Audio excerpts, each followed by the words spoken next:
Pilih atau secara membulat. Apabila perkataan api disusun secara linear, okey, bilangan susunan yang mungkin ialah 3 faktorial iaitu 6. So, bagaimana kita susun API ini secara linear? Okey, ini adalah kemungkinan dia. API atau kita terbalikkan PI ini menjadi AIP. PAI terbalikkan AI menjadi PIA. IPA terbalikkan PA menjadi IAP. Itulah sebabnya bilangan susunan secara linear adalah 6 cara. Bagaimana kita dapat 6 cara? Iaitu 3 faktorial. Okey, ulang kaji apa yang kita belajar sebelum ini. Apa akan berlaku apabila API ini disusun secara bulatan? Okey, ini adalah apa yang kita akan dapat. API disusun secara bulatan. Okey, cikgu ambil ni. API. IP. Okey, kita dapati ini adalah susunan yang kita dapat. So, apabila disusun secara bulatan, so apa yang kita dapati di sini adalah IAP, kalau kita ikut arah jam, IAP yang ini akan sama dengan IAP yang ini, mengikut arah jam. IAP, susunan dia adalah sama. IAP di sini sama dengan yang ini. So, kita dapati bahawa 3 pilih atau dalam susunan secara linear ini akan memperolehi satu pilih atau dalam pilih atau secara membulat. So, di sini apa yang kita dapati ialah ini sama, manakala ini dengan ini adalah sama.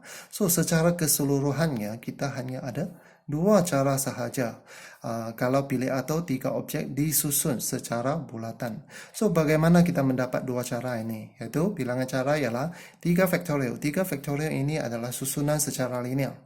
Kemudian oleh sebab 3 pilih atau membentuk 1 pilih atau secara membulat, maka kita bahagi dengan 3. So, kita dapat jawapan dia adalah 2 cara.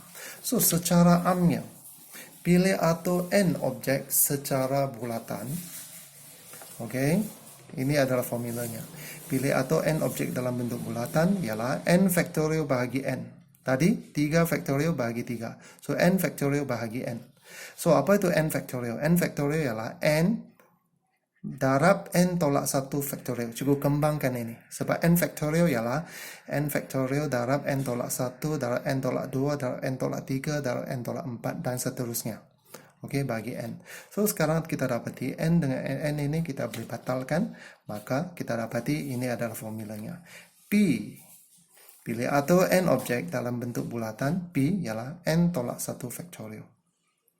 Okey. So, yang ini, n faktorial. Ini tambahan. Bagaimana kita kembangkan n faktorial? Kita buat macam ni.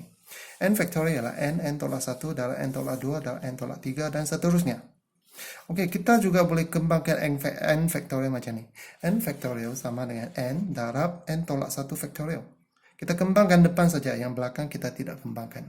Ataupun kita boleh kembangkan n faktorial macam ni. N tolak 1, n tolak 2. Yang belakang daripada n tolak 2 ini kita letak faktorial, kita tidak kembangkan. Okey, kita boleh kembangkan ikut kesesuaian. Okey, so konsep yang sama ialah 5 faktorial ialah 5 tolak 1, 5 tolak darab 5 tolak 2, darab 5 tolak 3, dan seterusnya. Okey, itu adalah 5 faktorial. Dari sini, inilah konsep yang kita dapat untuk ungkapan umum melibatkan n faktorial. Okey, sekarang kita masuk contoh. Okey, contoh 1. Tentukan bilangan cara 6 murid bilangan cara menyusun 6 murid di sebuah meja bulat. Okey, di sini n dia ialah 6. Maka bilangan cara ialah 6 tolak 1 faktorial. So, kita dapati 120 cara. Okey, meja bulat. Okey, contoh yang kedua.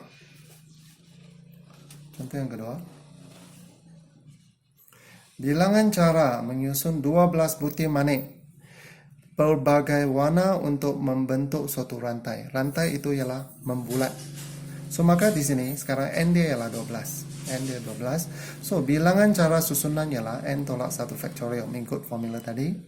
So, kita dapati ini adalah 11 faktorial. Okey, ini jawapannya. Okey, tetapi didapati bahawa susunan memanik ikut arah jam atau melawan arah jam tidak memberikan perbezaan, iaitu dia sama. Ikut arah jam, lawan arah jam nampaknya macam sama. Okey, so kalau dia sama, ikut arah jam sama dengan arah jam, lawan arah jam, maka kita kena bahagi 2. So, maka bilangan susunan memanik ialah apa yang kita dapat tadi, bahagi dengan 2. So, ini adalah jawapannya. Okey? Okey, untuk menjelaskan konsep ikut arah jam sama dengan lawan arah jam, cikgu ada membuat satu, kita lihat balik apa yang berlaku tadi.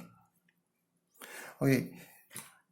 Contoh tadi, IPA dengan IAP dengan IPA ini adalah berlainan, susunan yang berlainan. Okey, kalau kita ikut arah jam. Apa yang berlaku kalau cikgu terbalikkan yang ini? Kalau ini satu gelang, kita boleh terbalikkan dia. Apa yang kita dapat di IPA ini ialah IAP. Okey, IAP ini IAP juga kalau kita terbalikkan dia. IAP ikut arah jam, IAP ikut arah jam. Boleh nampak? Kalau ini ikut arah jam, IAP sama dengan IPA adalah berbeza. Tetapi kalau ini sebuah gelang, depan belakang sama, betul tak? Kalau cikgu terbalikkan dia, apa yang kamu dapati? IAP, ini IAP juga.